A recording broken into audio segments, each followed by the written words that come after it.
Glória a Deus. Quero saudar a amada igreja com a graça e a paz do Senhor Jesus. Amém? Quero tributar a Deus mais uma oportunidade que o Senhor me dá de estar ministrando a sua palavra.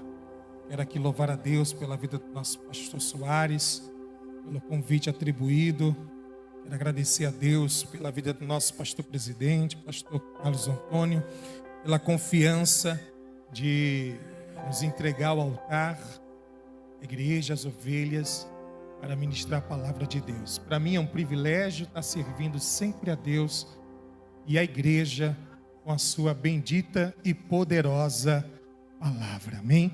Quantos vieram ouvir a palavra de Deus? Então deixa eu convidar você a pegar a sua Bíblia e abrir na epístola do apóstolo São Paulo aos Tessalonicenses, a primeira epístola do apóstolo São Paulo aos Tessalonicenses, capítulo de número 4 e versos de número 14, 15, 16, 17 e por fim o verso de número 18. Amém?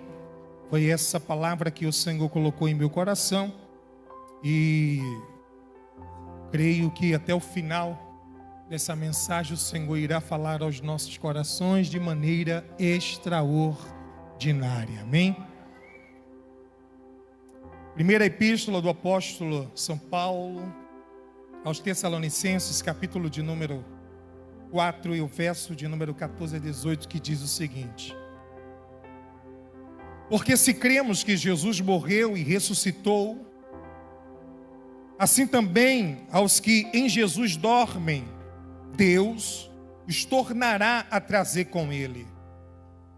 Dizemos-vos, pois, isto pela palavra do Senhor, que nós, o que ficarmos vivos para a vinda do Senhor, não precederemos aos que dormem, porque o mesmo Senhor descerá do céu com alarido, e com voz de arcanjo, e com trombeta de Deus. E os que morreram em Cristo ressuscitarão primeiro. Depois nós, o que ficarmos vivos, seremos arrebatados juntamente com eles nas nuvens, a encontrar o Senhor nos ares, e assim estaremos para sempre com o Senhor. Portanto, consolai-vos uns aos outros com estas palavras. Então, já olha para alguém que está do teu lado e consola essa pessoa. E diga assim para ela: o consolo de Deus para a sua vida hoje é: Jesus está voltando. Diga para ela: Jesus está voltando. E hoje você vai ver a maneira que a qualquer momento pode acontecer. Quem sabe não vai dar tempo nem terminar esse culto, quando o arrebatamento, aleluia, tomará a todos que estarão aqui. Aleluia. A primeira epístola do apóstolo Paulo aos Tessalonicenses é sem dúvida, e está em nossas mãos, o primeiro tratado teológico da igreja cristã do primeiro século. Ainda não havia evangelhos, nem Mateus, nem Marcos, nem Lucas e nem João.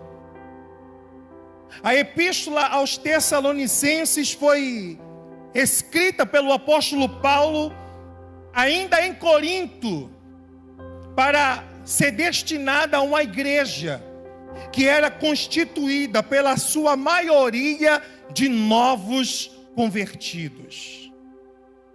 Na sua segunda viagem missionária, o apóstolo Paulo, descendo para as bandas da Macedônia, pela revelação da visão do próprio Cristo, ele desce para a Europa e começa a evangelizar a cidade de Filipos, aonde é a primeira cidade que é impactada pelo evangelho do nosso Senhor Jesus Cristo. E após ali uma perseguição religiosa, Paulo sente a necessidade, guiado pelo Espírito Santo, desce até Tessalônica para evangelizar, para ganhar almas, para propagar ali naquela cidade, naquele lugar, o santo evangelho do Senhor. E com grande ímpeto e com grande força do Espírito Santo, ele ganha e resgata muitas e muitas almas ali para o nosso Senhor e Salvador Jesus Cristo. E a igreja em Tessalônica agora é instaurada, agora é firmada, agora é fundamentada. E poucos dias depois se levantam outra perseguição dos próprios judeus radicais que habitavam naquela cidade, que habitavam naquela religião. E diz o próprio livro de Atos, no capítulo 16 e 17, que descortina essa história da passagem do apóstolo Paulo até aquele lugar. Vai dizer que os judaizantes daquela época, radicais, começam a perseguir o apóstolo Paulo por causa da sua pregação, porque anunciava o evangelho do Senhor, e levantaram falsos e perseguiram a Paulo. E Paulo teve a necessidade de sair da cidade de Tessalônica, deixando ali alguns discípulos, deixando ali uma igreja de novos convertidos, uma igreja que ainda não estava estruturada doutrinariamente, uma igreja que ainda faltava colocar pilares aos seus pés, para que andassem com a conformidade com o evangelho do santo nosso Senhor Jesus Cristo. Uma vez Paulo saindo de Tessalônica, ele sai, vai às bandas de outros lugares e descendo ali para Atenas, começa a pregar o evangelho. E saindo de Atenas vai para Corinto, mas sente a necessidade de enviar o jovem Timóteo até aquela igreja, porque Paulo sabia que a igreja precisava de doutrina. Paulo sabia que a igreja precisava de escola dominical. Paulo sabia que a igreja precisava de oração, precisava da prática do jejum.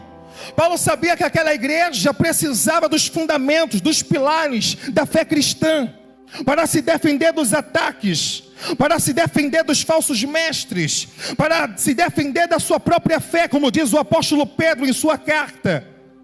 E assim sucedeu. Paulo, ele envia Timóteo, Timóteo desce e começa a doutrinar a igreja, começa a pastorear aquela igreja. E quando Paulo está em Corinto, finalmente vem a ele, Timóteo, com a notícia e com o anúncio das necessidades, das dúvidas e das questões e dos dilemas que a igreja de novos convertidos estava passando por causa dos falsos profetas, por causa dos falsos mestres e por dúvidas da fé cristã. E Paulo recebe a notícia de Timóteo, e aí vem a inspiração pela qual Paulo vai escrever. Ele usa recurso da pena, ele usa recurso do papiro, ou até mesmo de pele de animais, e começa a escrever a carta aos Tessalonicenses. E no capítulo de número 1, se a gente detalhar e ler com cuidado, nós vamos observar que Paulo começa a elogiar aquela igreja, que por tanto pouco tempo de fé, a igreja já está andando em amor, a igreja já está se expandindo na fé, a igreja agora vira exemplo para a Europa daqueles tempos.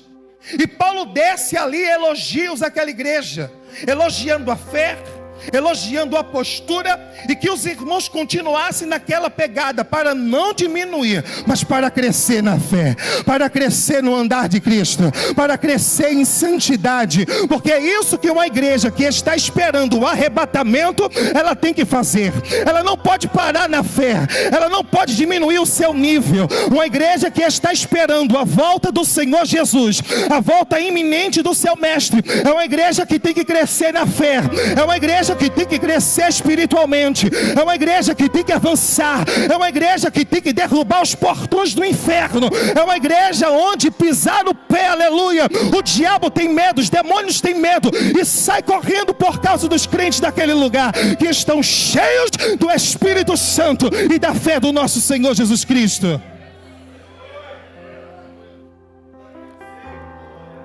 Paulo escreve o capítulo de número 2, e Paulo ali vai tratar da sua forma de entrada até aquele lugar. Paulo vai defender o seu ministério, vai dizer com que forma genuína e verdadeira ele anunciou o evangelho àqueles irmãos. Ele vai mostrar a sua postura, ele vai mostrar o seu pensamento, ele vai mostrar de que maneira ele usou o curso do evangelho do Senhor para ganhar aquele território, para ganhar aquela cidade. Ele não falsificou a fé, ele não atribuiu nada terreno. Tudo que ele recebeu do Senhor e ensinou àquela igreja. No capítulo de número 3, ele vai demonstrar como o pastor Timóteo veio até ele e anunciou as necessidades daquela igreja, o que a igreja estava passando, o que a igreja estava sofrendo, até o presente momento de Paulo escrever aquela carta. E aí finalmente entramos no capítulo de número 4, o qual estamos fazendo uso dessa leitura.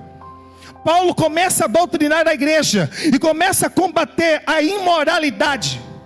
Paulo começa a combater os falsos irmãos que estavam em suas práticas ofensivas àquela igreja.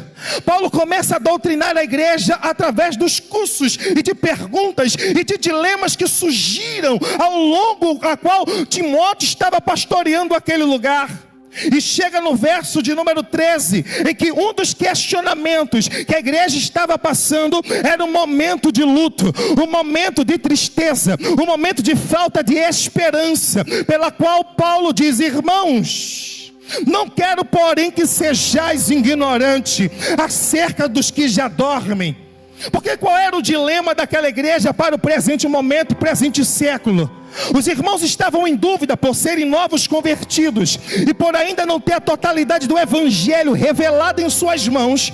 Eles tinham dúvidas da volta do Senhor Jesus, porque havia naquele lugar, havia naquela igreja, havia naquelas cidades crentes piedosos, crentes santos, que morreram esperando Jesus voltar, que morreram esperando surgir, aleluia, do Senhor nos ares, assim como Paulo ensinou quando teve a sua entrada até aquela igreja. E os irmãos agora estavam vendo que os irmãos que eram de fé, os irmãos que estavam no culto, os irmãos que ajudaram a evangelizar, estavam morrendo. E na cabeça daquela igreja, aqueles irmãos que morressem, eles não participariam do arrebatamento, pelo simples fato de ter morrido. E a igreja foi tomada por uma tristeza, a igreja foi tomada por um dilema, e todos começaram a se questionar: será que se eu morrer hoje eu não vou ver a volta do meu Senhor? Será que se nós perecermos hoje, nós não veremos o avivamento do Senhor e o arrebatamento dele? E a igreja começou a se entristecer, a igreja começou a esmorecer. E Paulo diz: irmãos, eu não quero que vocês sejam ignorantes, mas eu quero que vocês saibam que aqueles crentes que morreram, ele tem muito mais privilégio do que nós que estamos vivos, porque na vinda do Senhor, o Senhor Deus o trará com ele. Dá uma catucada no teu vizinho e diga assim: muita gente que estava do nosso lado cultuando morreu. Muita gente na onda de pandemia, aleluia, foi embora. Mas saiba de uma coisa: quando a trombeta tocar, quando o Senhor se levantar do trono, eles serão os primeiros a participarem do arrebatamento. Dá uma catucada para quem está do teu lado e diga assim: Paulo está ensinando a igreja que aqueles que morreram em Cristo, eles terão maior privilégio e já estão seguros. E a igreja de novos convertidos está entendendo que Paulo está ensinando a eles. Porque quem morreu só está esperando o arrebatamento. Eu e você que estamos vivos é que temos que correr atrás para não cairmos e ficarmos. Dá uma olhada para o teu vizinho e diga assim: enquanto a trombeta não toca, tu me ajuda e eu te ajudo. Aleluia, segura na minha mão, não deixa eu esmorecer, não deixa eu parar na fé. Se o dia que eu estiver fraco, chega junto de mim e diz: eu senti sua falta no culto, eu senti sua falta nos ensaios, eu senti a sua falta na igreja. Diga para ele, diga para ela: está bem pertinho, consolai-vos uns aos outros com essa palavra.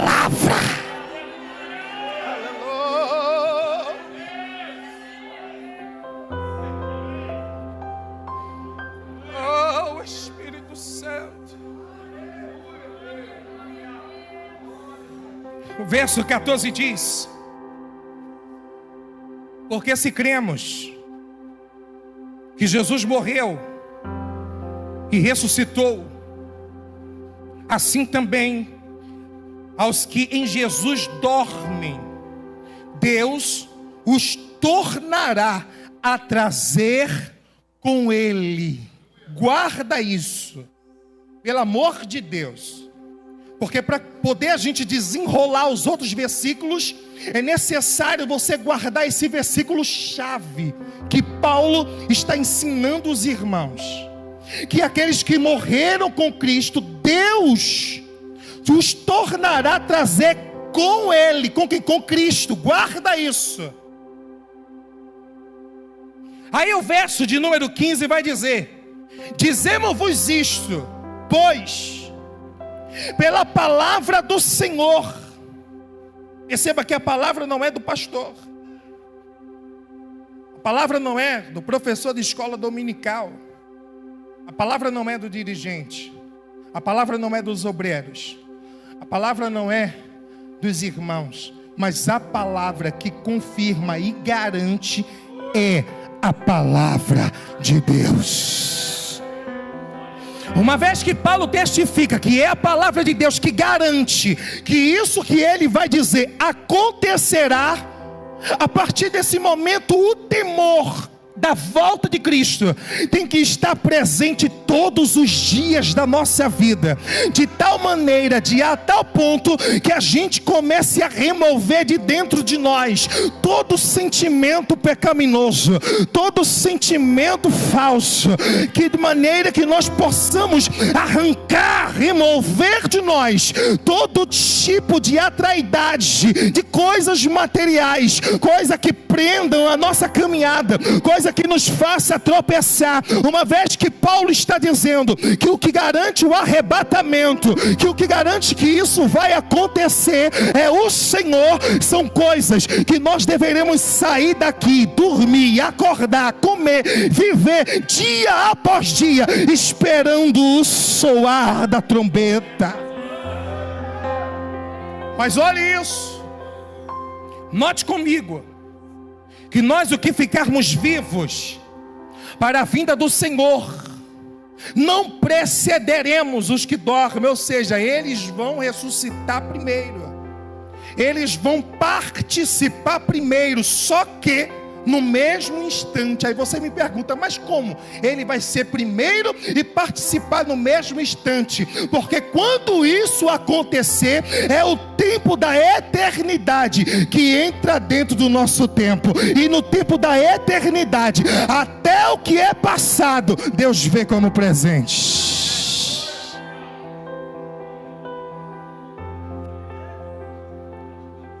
E aí entra o verso 16, e é aqui que a gente começa a ministrar.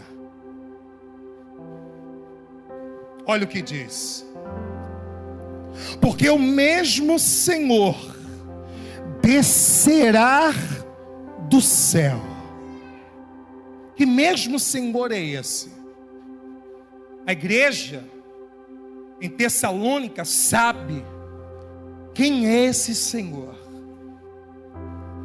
Porque a história do deslumbre do que aconteceu com os santos apóstolos ainda está sendo repassada, mesmo sem escritos.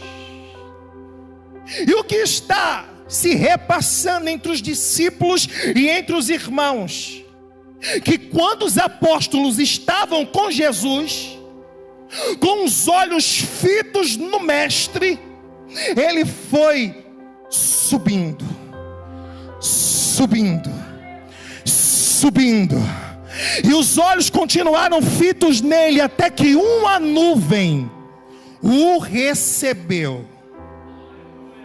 E eles estão olhando para cima, esperando ver o Senhor, quando dois anjos se põem ao lado deles e diz: varões galileus, o que estáis olhando para o céu? Aí vem o que Paulo está ensinando. Esse mesmo Jesus que viste subir, dessa mesma, aleluia, descerá. O que Paulo está dizendo é que aquele que subiu, ele mesmo vai descer. Não vai enviar anjo, não vai enviar apóstolo, ele mesmo vai se encarregar de vir buscar a igreja. Esse privilégio ele não dá a homem, esse privilégio ele não dá a anjos, esse privilégio o próprio Cristo, o próprio Senhor e Salvador, ele mesmo descerá para receber a minha pessoa, para receber a sua pessoa, para recebermos todos nós ali em cima das nuvens. Quem está entendendo até aqui? E diz o texto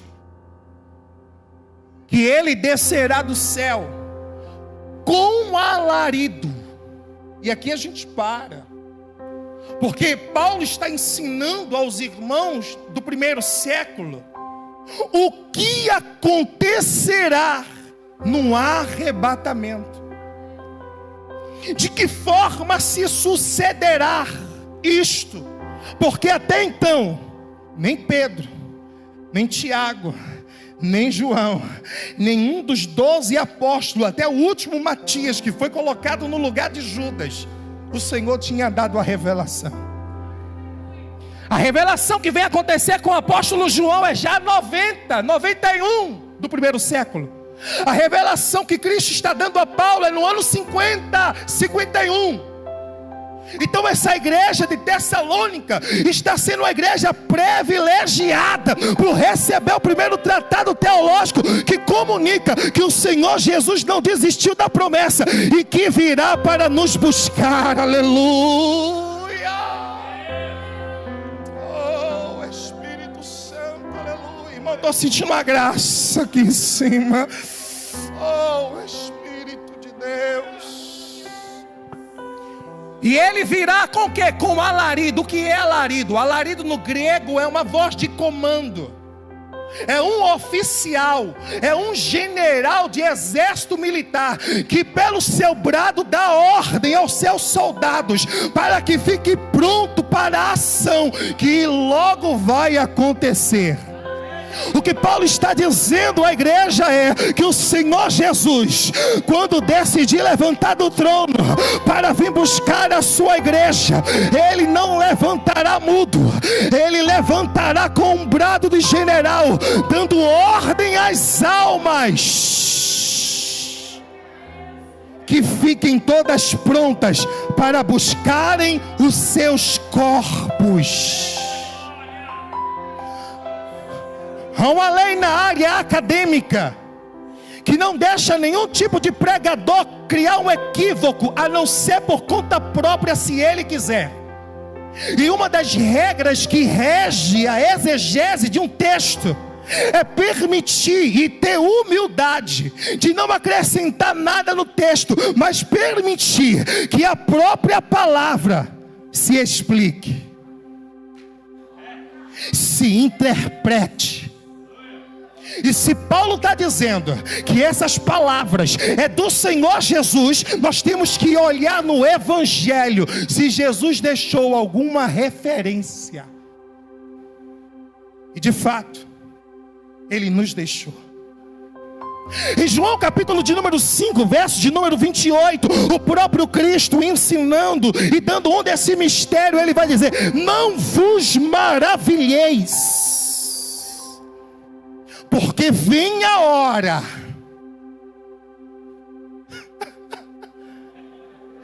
em que os mortos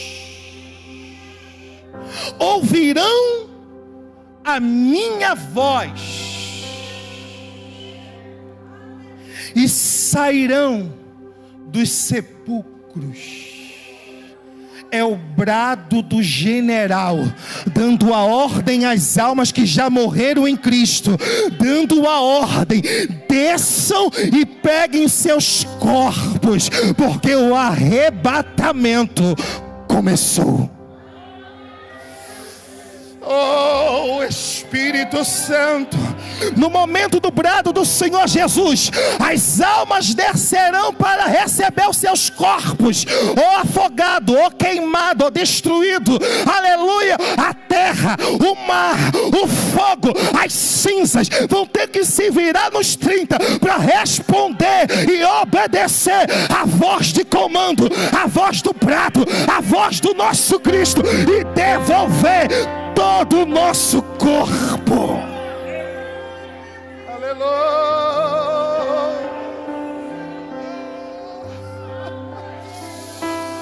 Oh, Espírito Santo, aleluia.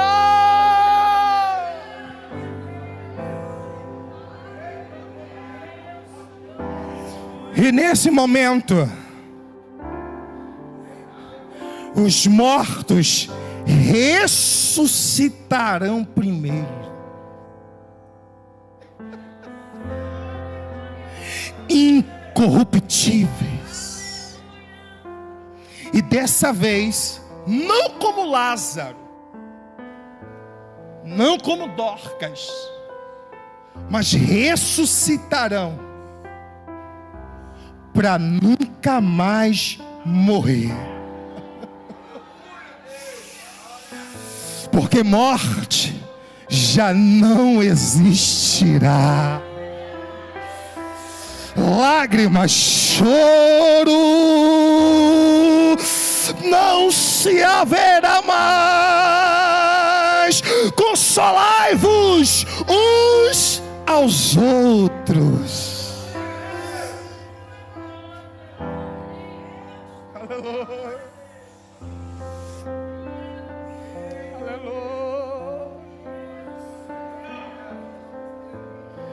E Paulo não para por aí. Paulo diz: com alarido e com voz de arcanjo.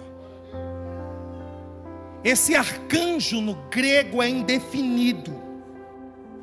Alguns sábios, estudiosos da palavra do Senhor vai atribuir e unir isso ao tocar da trombeta. Outros eruditos da palavra de Deus vai interpretar esse verso e esse trecho, dando o entendimento que um arcanjo, com uma comitiva celeste de anjos, acompanhará o Senhor na sua descida.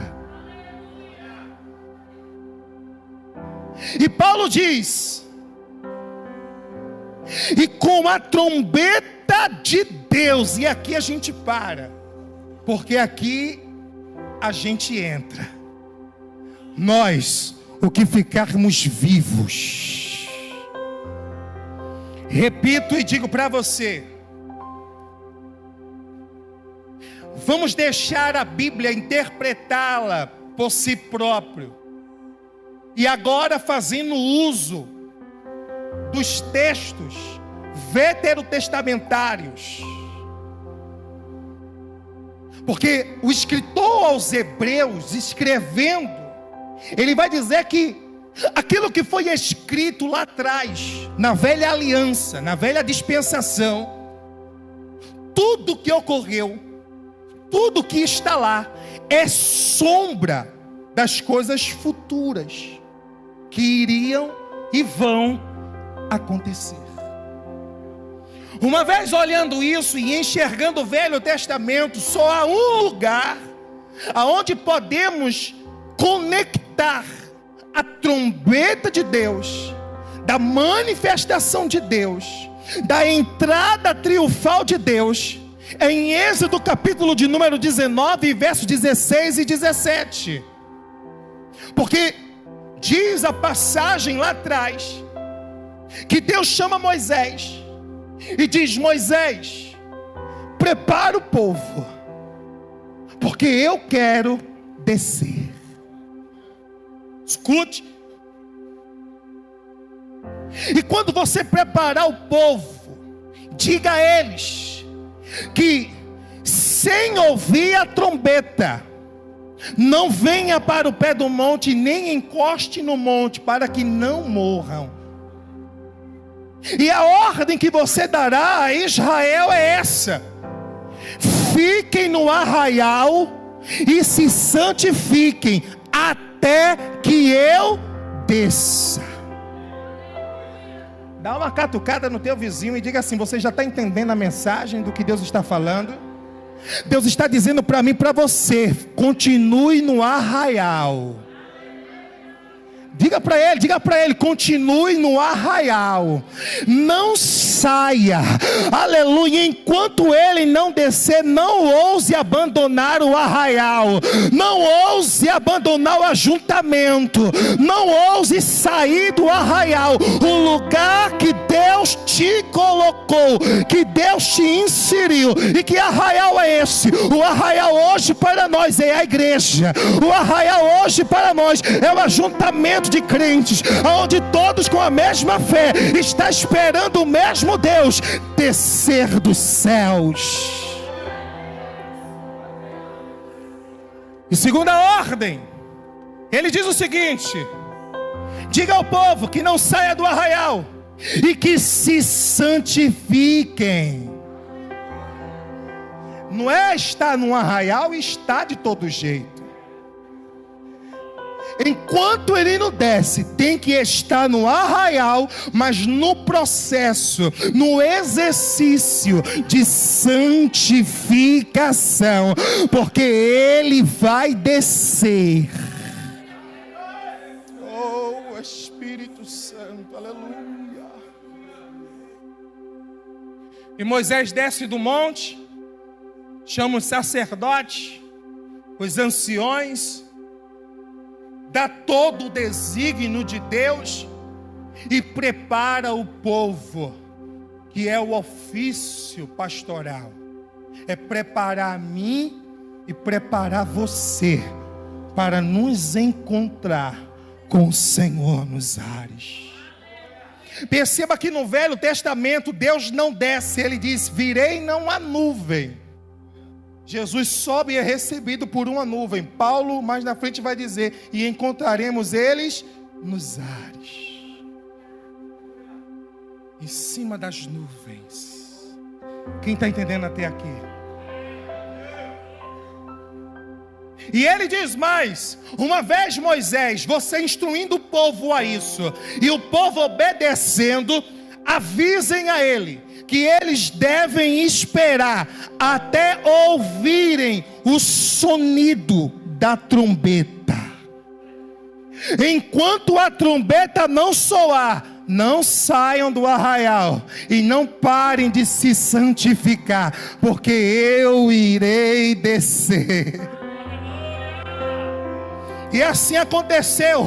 Passou o primeiro dia, passou o segundo dia, no terceiro dia o arraial estava aquele fuzuê.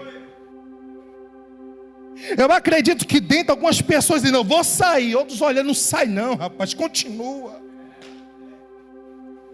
Outros olhando: olha, já estou perdendo a paciência, eu tenho que sair do arraial. Outros seguravam na mão e diziam: calma, tenha paciência, tenha perseverança, porque quem persevera é salvo. Porque quando os dias estão chegando do arrebatamento, aí começa uma movimentação, começa um desvaneio de fé, começa um abatimento, os levantes são maiores, as guerras são maiores, as profecias começam a se cumprir, o desamor se aumenta, os sinais se multiplicam, e nós queremos sair. E aí cabe uns aos outros dizer: segura, fica mais um pouquinho, estou aqui contigo.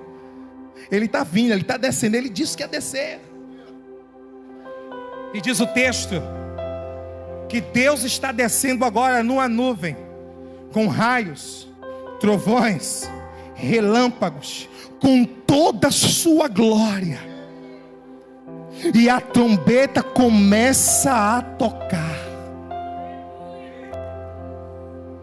E o sonido de trombeta toca, Deus começa a descer. E Moisés ajunta o povo e leva o povo a se encontrar com Deus. Paulo está ensinando a igreja que a trombeta vai tocar.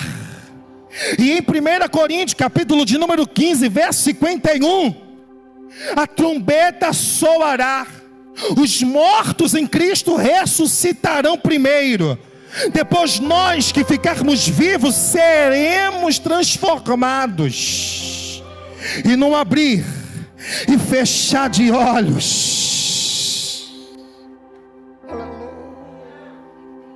numa fração de milésimos de segundo, isso vai acontecer. E Paulo diz: e os que morreram em Cristo ressuscitarão primeiro, depois nós, o que ficarmos vivos, seremos arrebatados juntamente com Ele nas nuvens. Nas nuvens. E esse momento está para acontecer, essa hora está para acontecer, aleluia. O apóstolo Paulo, escrevendo aos Romanos, diz que hoje a salvação está mais perto do que quando nós aceitamos ela. Então Jesus pode voltar agora, Jesus pode voltar a qualquer momento, aleluia. E nós devemos estar prontos para ouvir o soar da trombeta. E quando a trombeta tocar,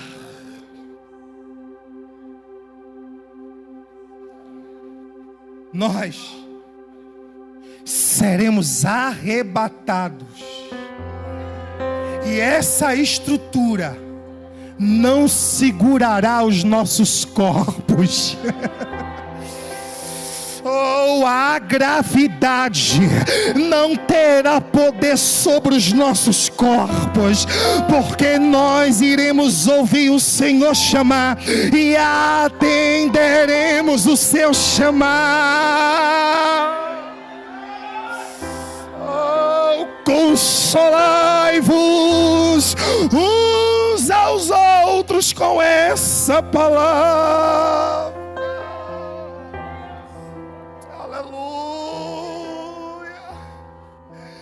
Meios de comunicação começará a transmitir a notícia online, plataformas digitais, rádios, televisões estarão passando simultaneamente a mensagem que sumiu um povo, aleluia, nas ruas de Messejana. Crianças, aleluia, serão arrebatadas, e as mães, aleluia, que não estavam em Cristo, correrão loucas de um lado para o outro, procurando o seu bebê, procurando a sua criança, e dizendo, e se encontrando com outras pessoas, falando: o meu filho sumiu, a minha filha sumiu, o meu bebê sumiu. Centros cirúrgicos, hospitais, delegacias, aleluia, presídios, pessoas de todos os lugares desaparecerão. Os repórteres enlouquecidos, aleluia, sendo forçados pela mídia a dizer, aleluia, que fomos arrebatados pelo disco voador, que nós desaparecemos, aleluia, dando falsa notícia. Os desviados da igreja correndo para um lado, para o outro, chorando, entrando nas portas da AD Messejana e dizendo: pastor Carlos, pastor Soares, pastor Paulino, aleluia, aonde está? Aonde está? Aonde está? Aonde está? Aonde está? Oh, Espírito Santo. Se lembrarão dos hinos que cantávamos na congregação, se lembrarão dos louvores se lembrarão das exortações, se lembrarão dos pais, se lembrarão das mães, se lembrarão dos filhos quando dizia: mamãe, vamos para a igreja, papai, vamos para o arraial, aleluia. Se lembrarão dos pais dizendo: vamos, meu filho, deixa disso de mão, essa amizade não vai te levar para frente. Vamos cultuar mais papai, vamos cultuar mais mamãe, mas será tarde demais. Oh, Espírito Santo, aleluia. E os louvores que lembrarão será: já está na hora de partir. Prepara-te, ó igreja, para subir. Vigia sempre firme em oração. É tempo de real consagração. Jesus em breve vem do céu, em glória, majestade e poder. Vigia, ó igreja, diz Jesus.